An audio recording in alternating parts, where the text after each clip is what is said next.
اس وقت بلوچستان کا ذکر امریکہ سمیت چائنا جہاں پر بھی ہو ان کے وسائل کے خرید و فروخت کے اوپر ہو رہا ہے. اگر بلوچستان کا ذکر نہیں ہو رہا ہے تو اس چیز پر نہیں ہو رہا ہے کہ یہاں پہ کس حد تک سیاسی قطغن ہے, یہاں پہ عدالتیں کس طرح عسکری قوتیں کنٹرول کرتی ہیں. بلوچستان میں گزشتہ 75 سالوں سے سیاسی کارکنان کو ٹارگٹ کیا جا رہا ہے, عام عوام کو ٹارگٹ کیا جا رہا ہے. یہ المیہ نہیں تو اور کیا ہے کہ ایک صوبے کا وزیر اعلیٰ نوجوانوں کی فلاح و بہبود کی بات کرتا ہے اور اسی صوبے سے ایک ہی سال کے دوران 800 کے قریب نوجوانوں کو جبری گمشدہ کیا جاتا ہے. تقریباً 400 کے قریب لوگوں کو ماروائے عدالت قتل کیا جاتا ہے. بلوچ یکجہتی کمیٹی جو اپنی ابتدا سے آئین, قانون اور جمہوری جدوجہد کر رہی ہے وہ اب بھی اپنے جدوجہد کو جاری رکھے ہوئے ہیں.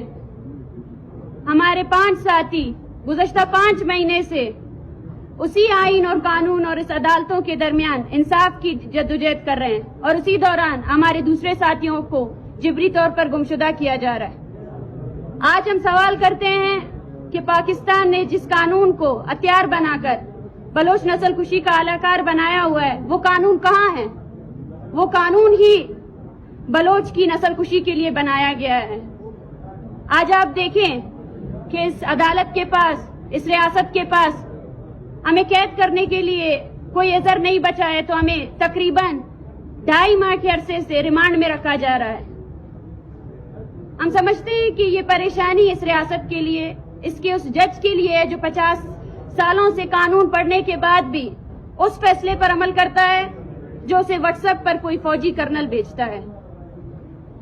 یہ سماج گراوٹ کی طرف جا رہا ہے. 26ویں امینڈمنٹ کے بعد جو ایک جوڈیشری تھی جس پر عام عوام کا ایک بھروسہ تھا وہ بھروسہ مکمل طور پر ختم ہو چکا ہے. انہی عدالتوں میں میں پوچھتی ہوں کہ ہزاروں کی تعداد میں لاپتہ افراد کے کیسز چل رہے ہیں. یہی پولیس اسٹیشن جو آج آ کر ریمانڈ کی طلب کر رہے ہیں, یہی پولیس اسٹیشن پہ مائیں جا کر فریاد کرتی ہیں کہ ہمارے بیٹوں کو اٹھا کر لے گئے ایجنسی والے, آپ FIR درج کریں. مگر وہ FIR درج نہیں ہوتی ہیں. اگر FIR درج ہوتی ہے تو اس بلوچ پر ہوتا ہے جو صرف اور صرف اپنے حق کے لیے آواز اٹھاتا ہے, احتجاج کرتا ہے. ہم سمجھتے ہیں ایسے تمام FIR ہر بلوچ بچے کے دل پر بھی درج ہے. وہ FIR جس پہ فیصلے بھی ہو چکے ہیں, وہ نفرتیں جس کے بیج آپ نے بوئے تھے وہ اب تناور درخت بن چکے ہیں. شاید ہماری سیاسی تحریک اس کا ایک ہی راستہ تھا کہ ہم بلوچستان میں جو انسانی حقوق کی پامالیاں ہو رہی ہے ان کی روک تھام کر سکے. اگر کوئی واقعی میں کوئی ہوش و حواس رکھنے والا کوئی بندہ ہے یا کوئی کرنل ہے یا کوئی تھنک ٹینک ہے تو وہ سمجھ سکے کہ یہاں پہ عام عوام یا بلوچوں کی نسل کشی جو جاری ہے اس طریقہ کار سے یہ نظام نہیں چلے گا. لیکن جس طرح اسما جہانگیر نے کہا تھا کہ یہ ڈفرز ہے, اور ڈفرز جب کسی ریاست کو چلاتے ہیں تو اس کی شکل ایسی ہی ہوتی ہے. جس طرح آج ہم دیکھ رہے ہیں کہ یہ ایک بگڑی ہوئی صورتحال ہے. ہم مطمئن ہیں اور اپنے عوام سے بھی یہ کہنا چاہتی ہوں کہ ہم جیسے سیاسی کریک ڈاؤن کہہ رہے ہیں ایسی چیزیں ہم نے بہت برداشت کی ہے. جس طرح 2 سپٹمبر کو ایک پیسفل اجتماع پر خودکش بمباور اٹیک کرتے ہیں, وہ بھی ہمیں پتا ہے کہ کون ہے, کس نے کروایا, کس نے ان معصوم لوگوں کی جانیں لی. یہ ہمارے شعور پر حملہ ہے, یہ ہمارے جو ہم نے گزشتہ 75 سالوں سے ہماری سیاسی جدوجہد ہے اس پر حملہ ہے. لیکن ہم رکیں گے نہیں. جس طرح احسان کی ماں اکیلے کوئٹہ پریس کلب میں بیٹھی رہی 30 دن تک, اس عورت کو طرح طرح کی دھمکیاں دی گئی. اس کے بچے کو ایک اسٹیشن ہاؤس آفیسر نے جو ہے نا تھپڑ مارا, اس کو ہراساں کیا. وہ اسٹیشن ہاؤس آفیسر جو شاید ہمارے ٹیکس سے اس کی پے مل رہی ہے. آج زائد کا والد گزشتہ 34 دنوں سے کراچی کے گرمی میں بیٹھا ہوا ہے, وہ بیمار ہے. اس کا ایک ہی کمانے والا بیٹا ہے جس کو اٹھا کر لے کر گئے. یا جس طرح تقریباً 50 دنوں سے بلوچ لاپتہ افراد کے لواحقین اسلام آباد میں دھرنا دے رہے ہیں. اور بے اسی کا مظاہرہ دیکھیں کہ ایک وزیر جا کر اپنے اسمبلی میں یہ کہتا ہے کہ ان کے کوئی سیاسی ایجنڈے ہیں. آپ اپنے عسکری ایجنڈوں کو یہاں پہ بند کریں کہ سیاسی ایجنڈے نہ ہوں. آپ اپنے عسکری قوتوں کو اپنے بارڈرز تک محدود رکھیں. آپ کا سماج گراوٹ کی طرف جا رہا ہے. آپ کے سماج میں جو نوجوان نسل ہے وہ اس حد تک مورلی کرپٹ ہو چکا ہے کہ وہ صرف اور صرف اسی بات کو مانتا ہے جو ریاست اور اس کی پروپیگنڈا مشینری لے کر جاتی ہے. لیکن بلوچ سماج وہ آگے کی طرف جا رہا ہے. ہم سمجھتے ہیں کہ آپ کے پروپیگنڈا غیر متعلقہ افراد، غیر مقامی افراد کے ساتھ جو آپ ایک پروپیگنڈا اور بیانیے کی جنگ لڑ رہے ہیں وہ آپ ہار چکے ہیں.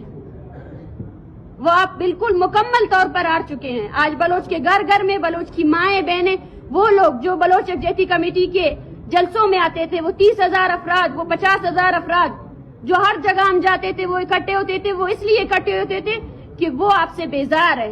وہ اپنی بیزاری کا اظہار کرتے تھے. آج بکلا آپ سے بیزار ہے کیونکہ ان کا کالا کوٹ بھی ان کو جو ہے نا بچا نہیں سکتا ہے. تو آپ خود سوچیں کہ آپ کس طرح اس ریاست کو چلا رہے ہیں.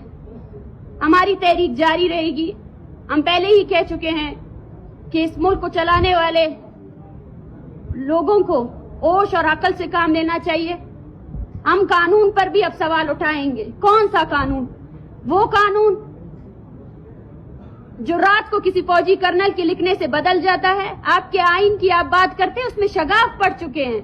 آپ نے اتنی مرتبہ اس کو امینڈ کیا ہوا ہے کہ وہ اب عسکری آئین زیادہ نظر آتا ہے، اس میں عوامی آئین کوئی نہیں ہے. وہ کیونکہ جو عوامی آئین کے جتنے اس میں آپ نے جتنے شکیں ڈالی ہوئی ہیں وہ تو اپلیکیبل ہے ہی نہیں. جتنی مرتبہ آپ نے آئین کو امینڈ کیا ہے صرف اور صرف اپنی عسکری قوتوں کو طاقتور بنانے کے لیے کیا ہے اور عوامی قوتیں سیاسی پارٹیوں کو کمزور بنانے کے لیے کیا ہے. اب کیا یہ کوئی قانون ہے کہ آپ نے جبری گمشدگی کو لیگلائز کرنے کے لیے یہ قانون پاس کیا کہ 90 دن تک آپ کسی کو وداؤٹ چارجز کسٹڈی میں رکھ سکتے ہیں؟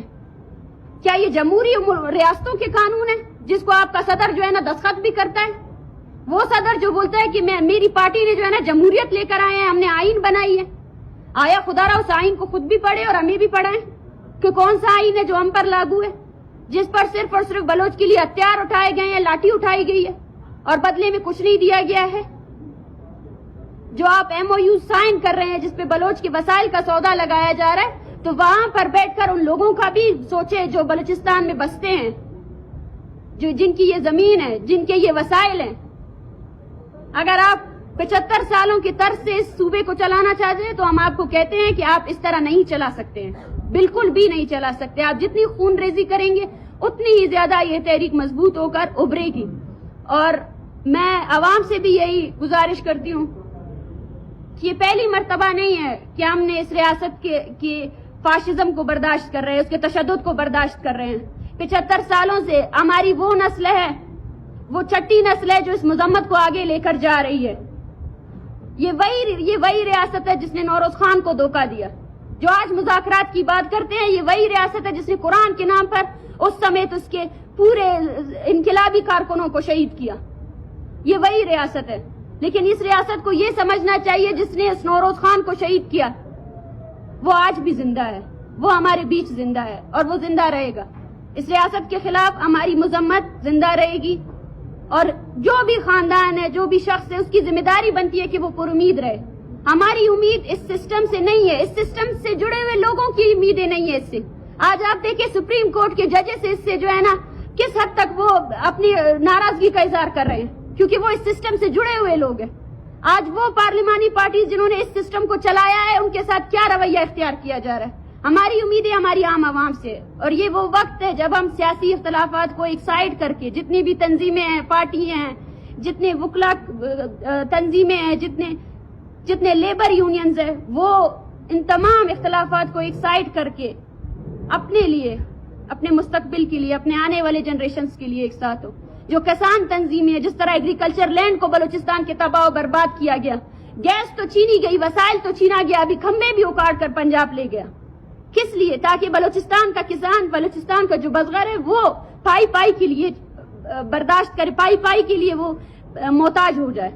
تو یہ تمام چیزیں بلوچستان میں ہو رہی ہیں. اس کے لیے ہمیں اپنی آنکھیں کھولنی پڑے گی. ہم اس چیز کا انتظار نہیں کر سکتے کہ انقلاب خود آ جائے. انقلاب کبھی خود نہیں آیا ہے. انقلاب کو زندہ قومیں لے کر آئی ہیں، وہ زندہ قومیں جنہوں نے قربانی دی ہے، جنہوں نے قربانی کی قیمت جانی ہے اور اس کی قیمت کو دے کر انقلاب لے کر آئے ہیں. تو ہمیں پر امید رہنا ہے. بلوچ عوام سے درخواست کرتی ہوں، ان ماؤں سے درخواست کرتی ہوں کہ آپ جتنے دن اسلام آباد میں رہیں آپ نے بلوچستان کو وہاں ریپرزینٹ کیا. آپ نے یہ ریپرزینٹ کیا کہ پنجاب کا رویہ بلوچستان کے ساتھ کیسا رہا ہے. یقین کیجئے آپ کی مذمت بلوچستان کی تاریخ میں ایک بہت روشن اور سنہرا باب ہوگا. اور جو ہم یہاں پہ جنگ لڑ رہے ہیں, جس طرح ججز جو ہے نا, جج محترم جو ہے نا, ہمارے وکیلوں کی بات سننے سے بھی انکاری ہے. جو فیصلہ ان کو سنایا جاتا ہے وہی آ کر وہی پوچھتے ہیں.